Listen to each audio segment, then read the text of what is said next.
All right. So we're back here on a special post-game edition of Commanders in the Chat, episode 45 in the here. The Tale of Two Cities. So we're here. Of course, we got what's going on, Rob?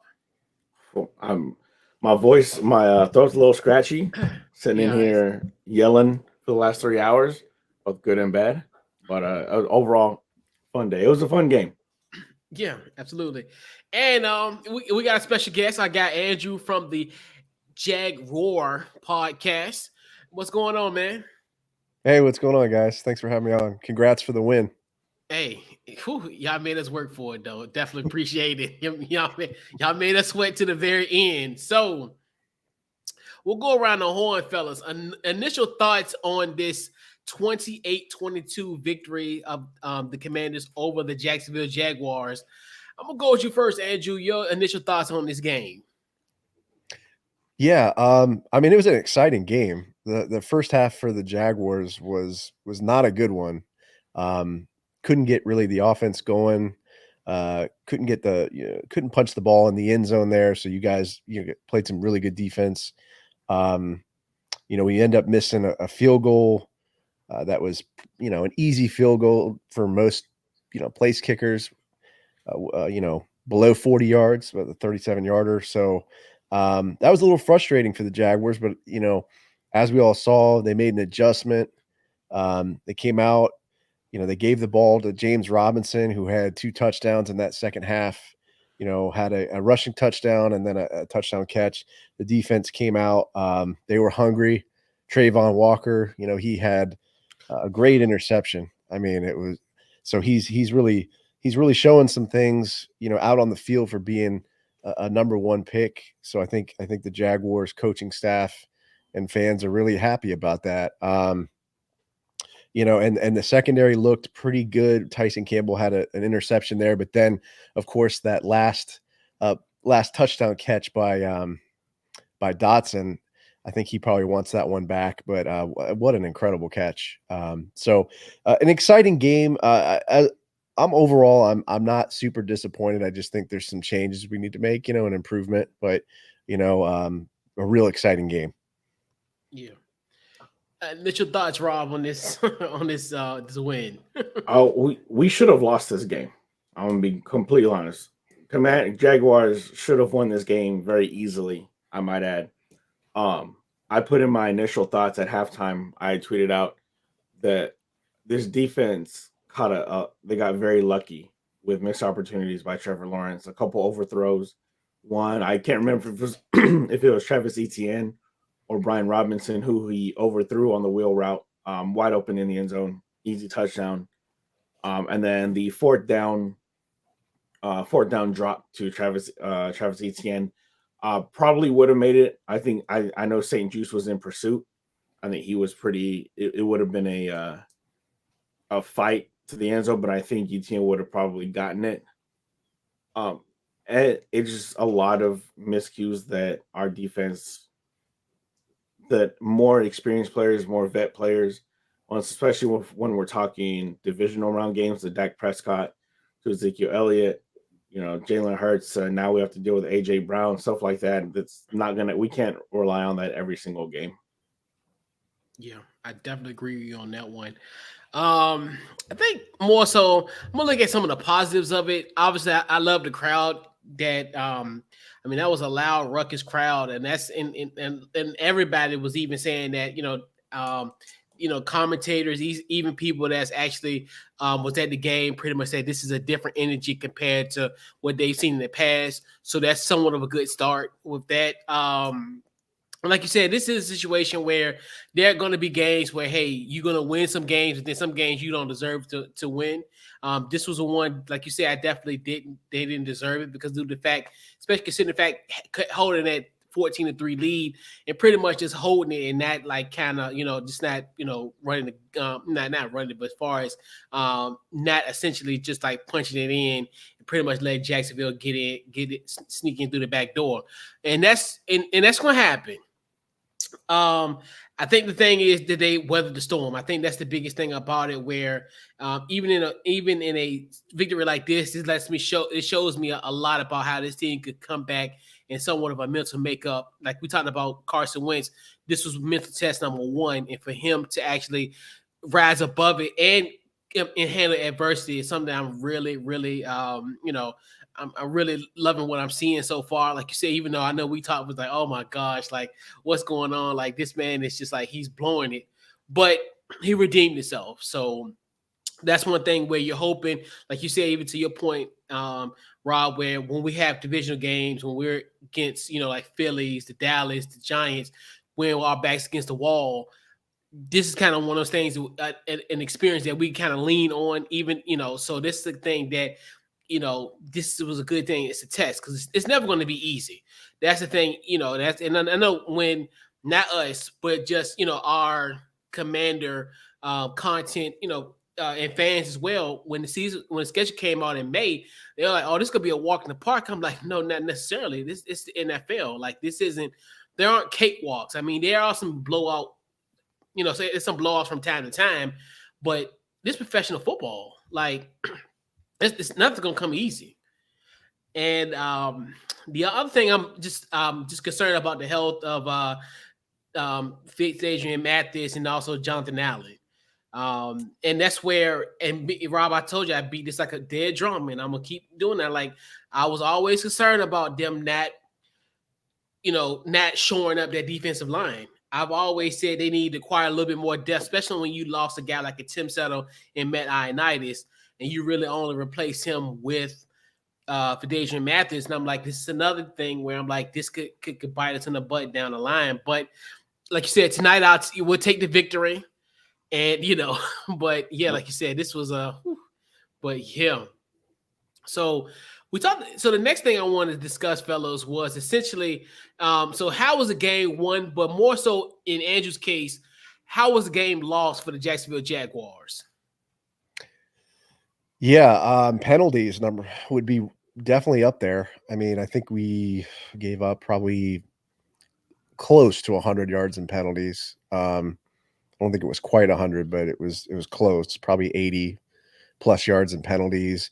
Even the last play there where it was third down, and I believe there was like a minute to go, or maybe a minute 20 to go in the game, and then Foley Fatukazi from the Jaguars, jumps off sides and pretty much seals the deal for the Commanders. So yeah, I think penalties really killed us in this game. Drop balls, the ETN drop there on fourth down. I mean, that would have been a touchdown, and I think we would have been pretty much a different game there. Blown coverages, the secondary did not look good. I mean, Shaq Griffin got torched by Terry McLaurin. I mean, that 49-yard touchdown pass from Wentz. So that's not good. I mean, those were some of the big plays I can think of. The holding call there on Luakan on our linebacker, where you guys were pinned down in your own end zone pretty much. That was huge.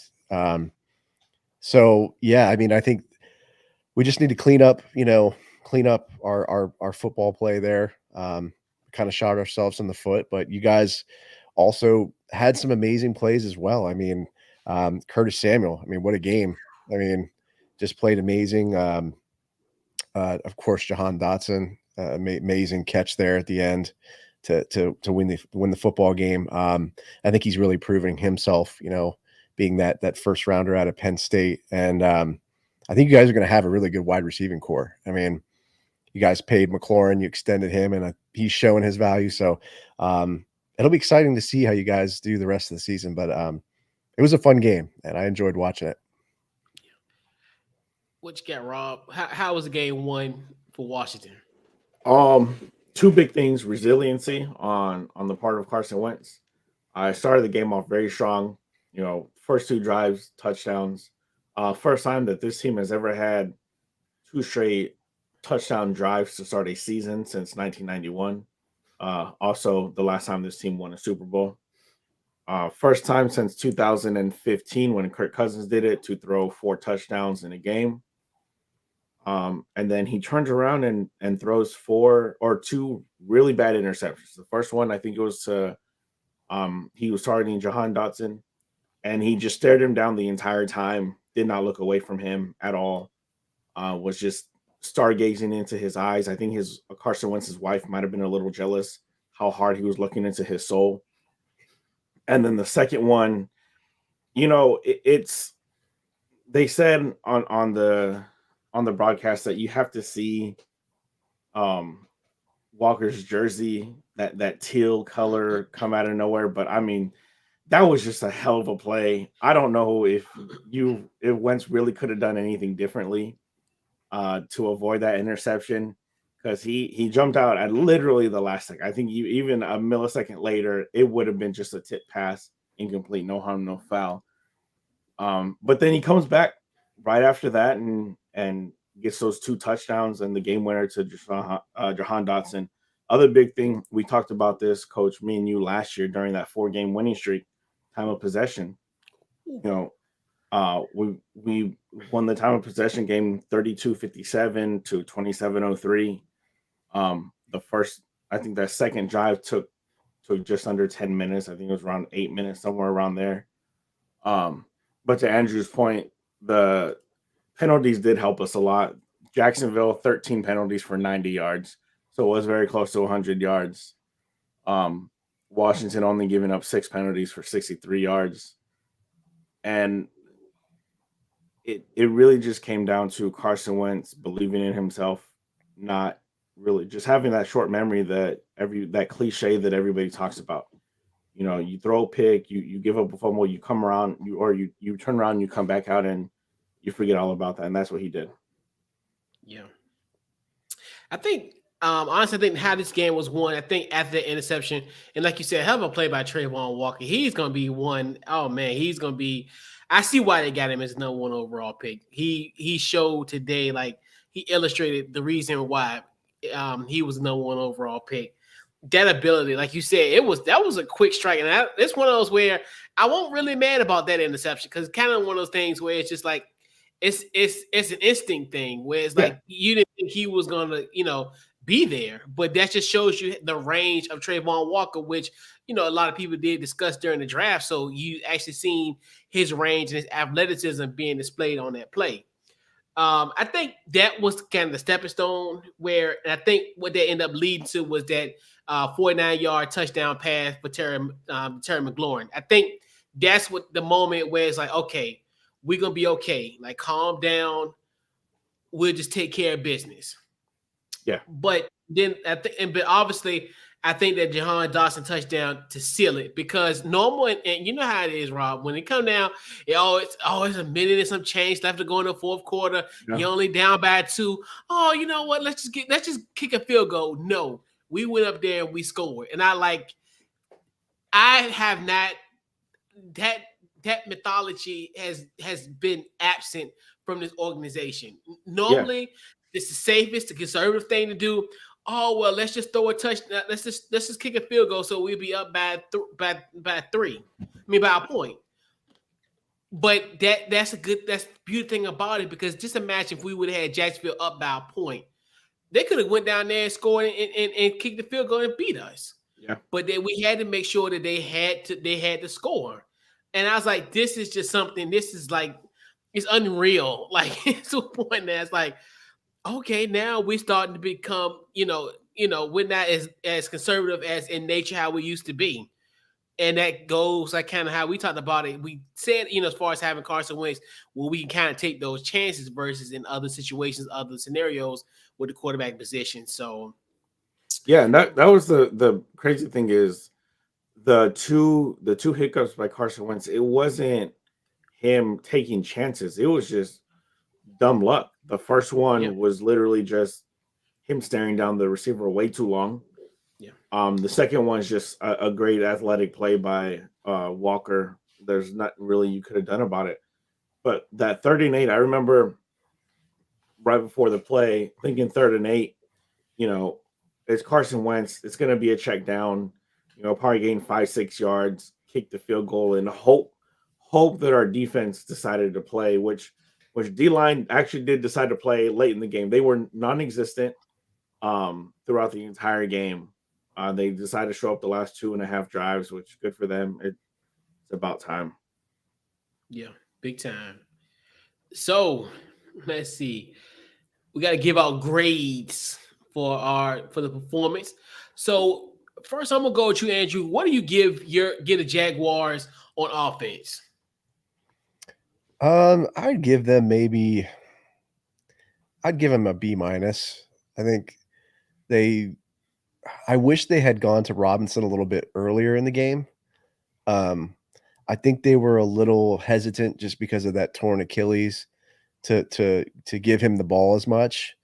And I think if we were grounding and kind of pounding the ball more, I think it would have maybe taken some of the pressure off of Lawrence to force some of those throws. So I wish they would have gone to Robinson a little bit earlier. So yeah, the offense, I would give them a B minus. I think James Robinson probably the best offensive player in this game. I mean, he with his 2 touchdowns, I mean, was really turned the tide of the game. I mean, it looked like it was going to be possibly a blowout, right? Or at least you guys, clearly winning the game by a significant amount. And then when they went to him in the second half more, it made the game a little bit more competitive. So, yeah, I think B minus is probably a fair grade for the offense. The offensive line could have been much better, though. You guys had just mentioned it. The Washington defensive line really picked it up in the second half, got pressure on Lawrence, made him, sacked him, made him make some bad decisions, especially that last throw, where you guys picked it off. So, Deron Payne, Montez Sweat, Jonathan Allen, they all played really well the second half. Yeah, absolutely.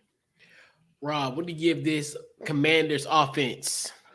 I give the Commanders offense in total, I give them a solid B. Basically, it was they're bookend A's. If you really looked at the game, first 2 drives, very solid, damn near perfect. I think Carson Wentz, after the second drive, I believe he had a perfect passer rating. And then, the next 3 drives, one, not his fault, that fumble by Curtis Samuel. And then just a complete and utter disappointing third quarter and halfway through the fourth quarter. Offense couldn't get anything going. Again, those 2 picks by Wentz, it was very bad, and it was not looking good. We even text each other like we should have known better. Too good to be true. And then Wentz just kind of turned it around and said, "You know what? Let me go ahead and do this real quick. I was doing it earlier. Let me do it again," which he did. Those 2 touchdowns and the one on the 3rd and 8 to Jahan Dotson to win the game kind of reminded me of Jahan Dotson's half stepbrother, Josh Doxson. Oh, yeah. The game I think it was against Seattle. He caught the diving touchdown on the left side of the field against Seattle to win the game from Alex Smith. Reminded me of that a lot. Defense, a D plus. And the only reason they got that high of a grade is because Derek Forrest, he himself gets an A plus plus. He was everywhere. He was making plays. He forced that fumble late in I think it was the first half. Right before they went for it on 4th down. Oh no, I think he missed the field goal. I'm sorry, where Jacksonville missed the field goal. He had the pick to seal the game. He was just making tackles, a solid tackler.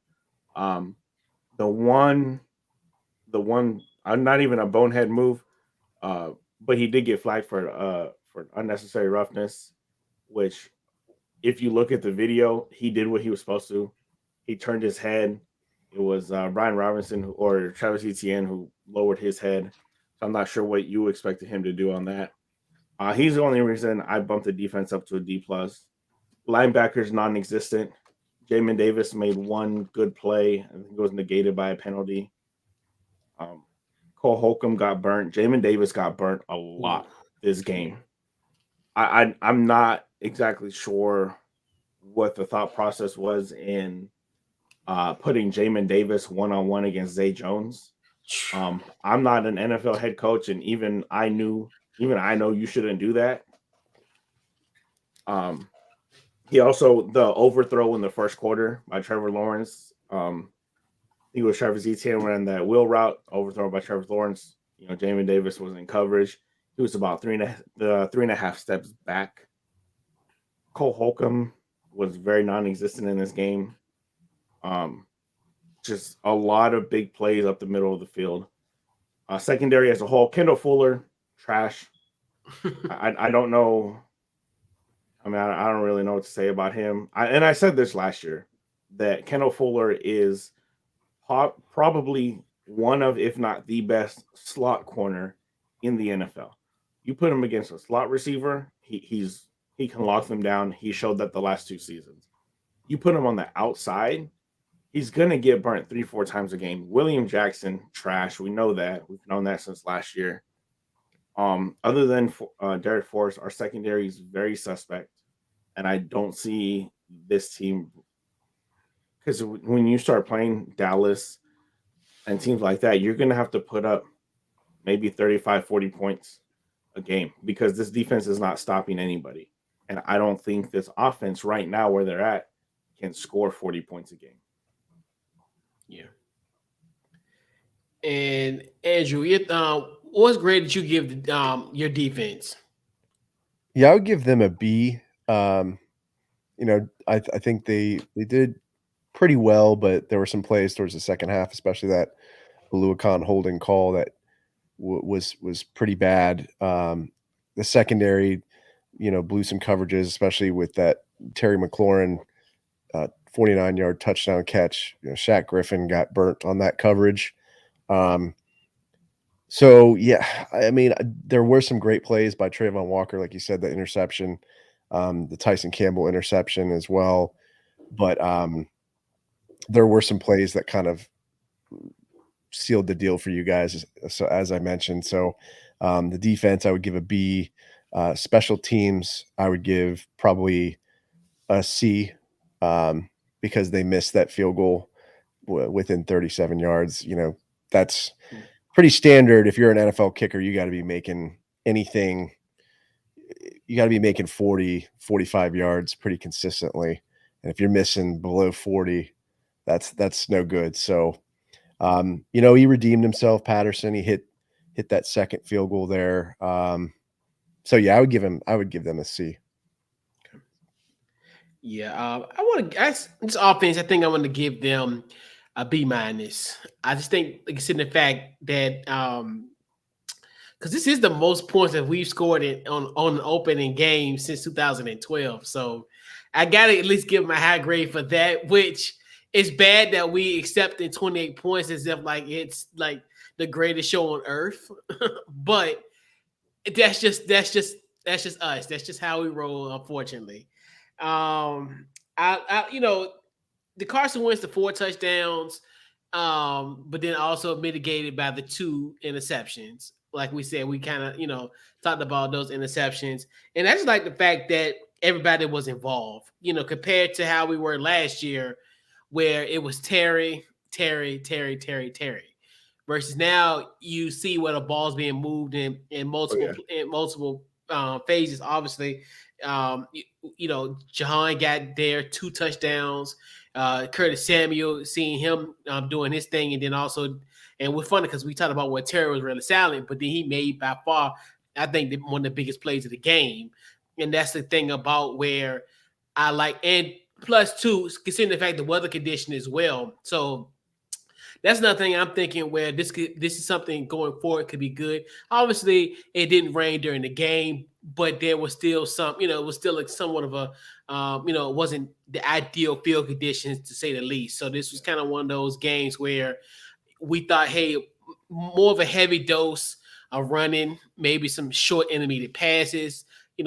The field really wasn't conducive for long plays. You would think in most cases. What we've grown accustomed to. I put it that way. Right. So defense, I'm gonna give them a C.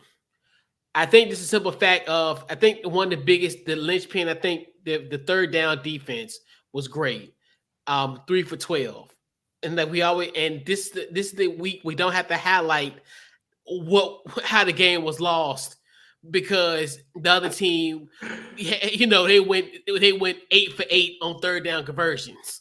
Yeah, you're right. You're right. So I'm gonna give them that, and like you said, but there was a lot of plays, especially the Jamie Davis, like he was getting torched, and it's almost like they knew. It's like they keyed in on him, and they knew like, okay, you get him on the island with somebody. It's what should I call it? Barbecue chicken. It's just it's a given. Yeah. And surprisingly, you know what's funny? And I'll put it this way: in 2021, special teams used to get a grade. Today, for the first time, and probably since the advent of this show, they get an incomplete because obviously they had great field position. So I could give them that. But also we think about the punt returns and then also field goal wise. We didn't even kick a field goal today. A single field goal, surprisingly. And that's where it's like it dawned on me because I was like, did Joey Slye kick a field goal? I was like, no, he just kicked extra points.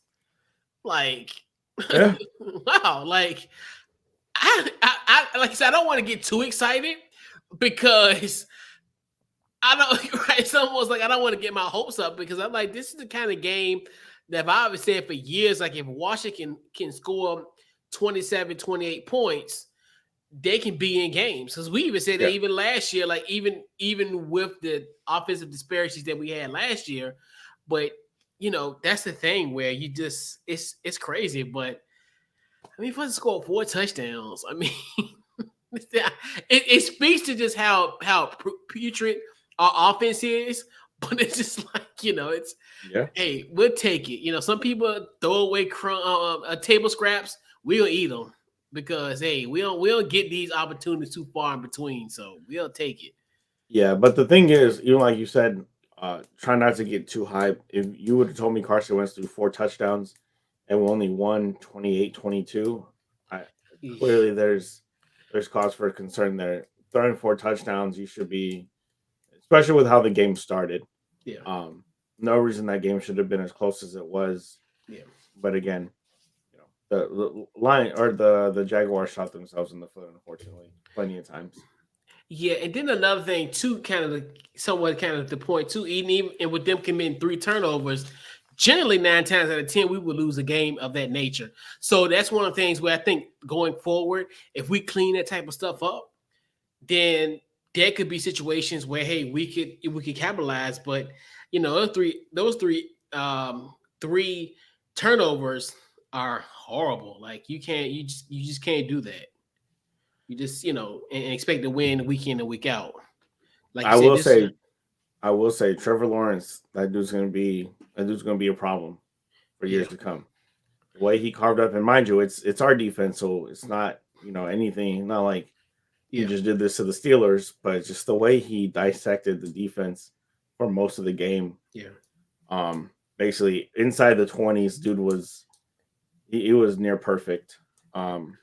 Just couldn't get it, inside the red zone. But he's definitely going to be a problem for years to come. And thank goodness we ain't got to play him for another 4 more years. So true. We'll take a sigh of relief off of that. And who knows how he's going to be in 4 years? We have to go to Duval County in 4 years. Oh boy! But I'm gonna I'll be patiently waiting for 4 years. I'm not gonna rush it. I might go to that game. I might go to that game. That was my first NFL game I ever went to. Was a Jaguar. Well, it was in Jaguar Stadium. I can't even. It was a Colts game, really. Let's be honest. It was in 2012. It was against the Colts. A lot of Andrew Luck jerseys there.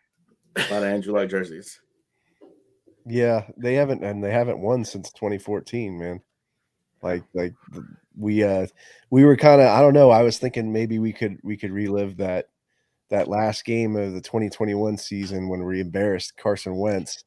I was hoping for maybe a rerun of that, but almost did. We didn't get it today. So it was close. It was close. It was close. It was. Yeah, it was getting a little dicey. So we gotta give out game balls. So, and I know even with us, even in a loss, we do give out game balls. So I'm going to you first, Andrew. Who gets a game ball for the Jacksonville Jaguars? That's a tough one because I'm kind of torn between James Robinson and Trayvon Walker. Gosh, that's a tough one. I'm gonna give the rookie. I'm gonna give the rookie the kudos here today, even though Robinson was well deserved for the game ball as well, coming back off the injury. But I'm gonna give it to Trayvon Walker. And Rob, who's your game ball this week going to? Oh, without a doubt, Derek Forrest. Like I said earlier, dude was all over the field. Had the interception to clinch the game. The forced fumble. Again, the one flag on him shouldn't have been a flag, but he was all over the field. He played great in relief of Cam Curl. Yeah, and then remember that hit on ETN? What Matt would call it a decleater. Yeah. that hit was brutal, man. Like I watched that, I was like, good Lord, like I know that's like, football right there. That's real football. That's yeah. My game balls, I gotta give it to Jahan Dotson. I think scoring those 2 touchdowns, especially as a rookie, especially that first catch the first attempt that he had, he dropped it. So I think it's gonna be a sign for things to come. But he did his thing, and also, having that game-winning touchdown, pretty much a 24-yard touchdowns, and then the other touchdown as well. So, pretty good. I mean, considering the fact, he was someone. I put it this way: I'm really not a Big Ten guy, so I mean, I knew who Jahan Dotson was. I didn't know really much about him per se from like Penn State, but everybody, I didn't. At first, I was like, because I want, at that time, Olave, because you were so grew accustomed to his counterpart in the Big Ten, because it is what it is. But what he has done so far, and it's a good signal, a good sign for him going forward. I think this is where he gets that confidence, and you can see him making big plays and contributing to this team right away. And I think this is a great stepping stone for him going forward. Almost like, to Andrew's point, as far as like with Walker, with Trayvon Walker, where these 2 guys came out and they performed. They didn't look like they was rookies today. They looked like seasoned vets. So definitely, it's gonna be definitely interesting. And the way Curtis Samuel looked today, that man was out there dancing. We talked about last year when we signed him what a healthy Curtis Samuel could do for this team. And he just was not able to stay healthy, and a lot of people wrote him off. I think at one point, myself included. I was ready to just cut our losses and move on from him, make room for somebody else. But he surpassed his catch total from last season already. He had 6 catches all of last season. I think he had 8 today. He had at least 8 today. But I think your boy's done though. De'Ami Brown, I think his day's numbered in DC. Yeah, I didn't even see him on the field today. And if Dotson plays the way he played today, if it stays that way and the way Curtis Samuel looked today, we still have Cam Sims, who I like over De'Ami Brown from what I've seen this preseason. I think De'Ami Brown might be a midseason cut. I was shocked he was. I'm saying I thought he was gonna be inactive today. I honestly really thought he was gonna be inactive today. I really thought for certain. I was like, I thought he was gonna be a healthy scratch, but yeah. I mean, especially like you said, it comes to a point where you have a Jahan, even though he was, De'Ami is a 3rd round pick, but Jahan is a 1st round pick. They're expecting production regardless of what round, because if you make this team, production has to be made. So let's see. So we'll put a bow on this week's post-game show. But before we do that, and before we talk about our situation next week against Detroit, your initial thoughts on your matchup next week, Andrew? Yeah, so what we have the what's that, Eagles next week? So I mean that's I think it's gonna be a tough game, man. I think it's gonna be a revenge game for Doug Peterson. I believe that's being played in Philly, right? No, you guys have the Colts next week. Or is it Colts next week? All right, sorry, I'm getting all mixed up. Colts next week. We could beat them. I mean, I think that. I mean, they did not look good against Houston at all. Who I thought Houston, going into this season with all the drama going on with their franchise and new head coach, and I think the Jags can definitely win that game. The thing they're going to have to do is really stop the run. I mean, they're going to have to minimize Jonathan Taylor if he gets going. The Jaguars are going to have a long day. It's going to be a long day for them. So if we can shut down Jonathan Taylor and the secondary can play better, I think we can definitely come away with the win. Yeah. So we'll take the show on the road next week to Detroit. Rob, just your brief thoughts on on the Lions. I'm a little scared, not going to lie. Again, our defense played horrendous against Trevor Lawrence. And some would say, I don't know if I would, I'd really have to look into it if Trevor Lawrence is better than Jared Goff, because Jared Goff actually looked good today. They put up 35 points, I think, against the Eagles. So I'm not as confident in this week 2 matchup as I was probably 6-8 weeks ago. Yeah, and they hard-fought lost to Philly. They only lost by 3. That was where pretty much Philly was in the driver's seat, and Detroit kind of came back. So I'm always like this is where I like when it comes to the season where this type of stuff is unpredictable, because obviously Washington coming in with a win, and then also Detroit coming in with a loss, and do they want to fall 0-2 in their first 2 home games of the season? So this is kind of one of those where we're gonna face a desperate Detroit Lions team. So that, and then just coupled with they have playmakers. We talked about James Robinson and Travis Etienne.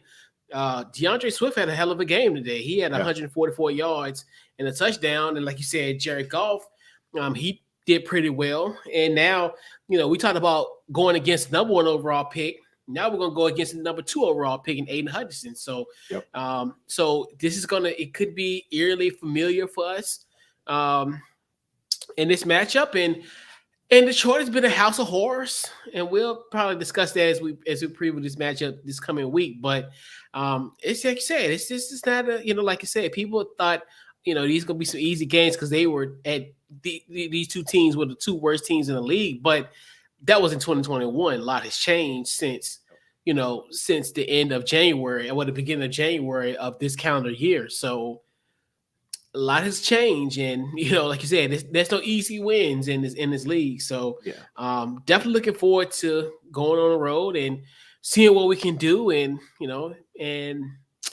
but it's gonna be definitely interesting to go on the road. So we'll put a ball on this week's Commanders in the Chat post game. So, Andrew, tell them where they can find you on social media and any upcoming projects you got going on. Yeah, you can find me on YouTube, the Jaguar Podcast. I have a YouTube channel there. You can also find me on Apple Podcasts, pretty much, wherever you find podcasts, my show's there. And then you can find me on Facebook, Twitter, Instagram, and TikTok. All right. Rob. Y'all already know you can find me, FNC Pod, on Twitter, Football and Show Podcast on Facebook and Instagram. I don't really have anything coming up in the near future. Got a lot of work stuff going on. But hopefully that'll change soon. Okay. Facebook, Twitter, Instagram, under Couch Coach Live.